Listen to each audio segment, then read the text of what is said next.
crise libyenne, l'engagement de la conférence de Paris pourrait in fine ne pas être tenu. L'engagement pris par les différentes parties de la crise libyenne le 29 mai à Paris d'organiser des élections législatives et présidentielles avant la fin de l'année pourrait vraisemblablement ne pas être tenu. C'est ce qu'a confié à l'AFP le représentant de l'ONU, évoquant les violences, les retards législatifs et le manque de moyens logistiques. Les élections en Libye pourraient bien ne pas avoir lieu dans les délais fixés par la conférence de Paris sur la résolution de la crise dans ce pays. C'est ce qu'a affirmé le 29 septembre à Tripoli, la capitale libyenne, Ghassan Salamé, l'émissaire de l'ONU en Libye, lors d'un entretien avec l'AFP en précisant que ce report est dû aux violences, au retard dans le processus législatif, et au manque flagrant de moyens matériels.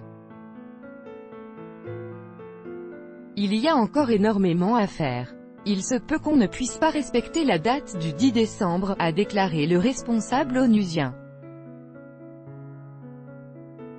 Évoquant la « base constitutionnelle » pour la résolution de la crise libyenne prévue par les accords de Paris, adoptés seulement la semaine dernière par le Parlement libyen, M.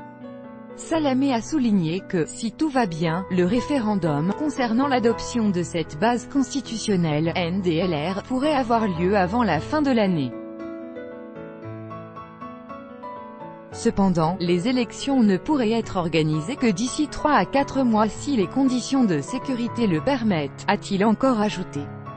Concernant le cadre légal nécessaire à l'organisation des élections législatives et présidentielles, l'émissaire de l'ONU a rappelé que « nous avons encore besoin d'une loi électorale parlementaire concernant les élections législatives, NDLR, et d'une autre présidentielle concernant les élections présidentielles, NDLR, qui doivent être adoptées par le Parlement du pays ».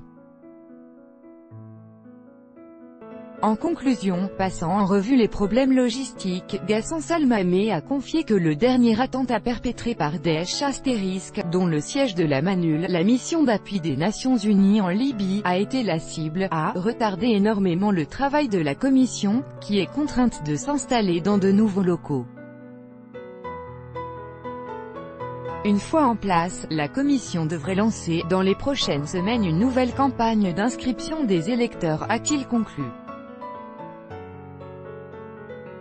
Pour rappel, le 29 mai s'est tenu un sommet à Paris sous l'égide des Nations Unies consacré à la résolution de la crise libyenne. Les pays présents à cette rencontre étaient l'Algérie, la France, les États-Unis, le Royaume-Uni, l'Allemagne, les Pays-Bas, la Turquie, l'Italie, Malte, la Chine, la Tunisie, le Maroc, l'Égypte, le Qatar, les Émirats arabes unis, l'Arabie saoudite, le Koweït, le Niger, le Tchad et la République du Congo, représentants de l'Union africaine. Les différentes parties libyennes présentes au sommet se sont engagées à organiser des élections législatives et présidentielles le 10 décembre 2018, selon le communiqué lu à l'issue de la conférence. * Organisation terroriste interdite en Russie.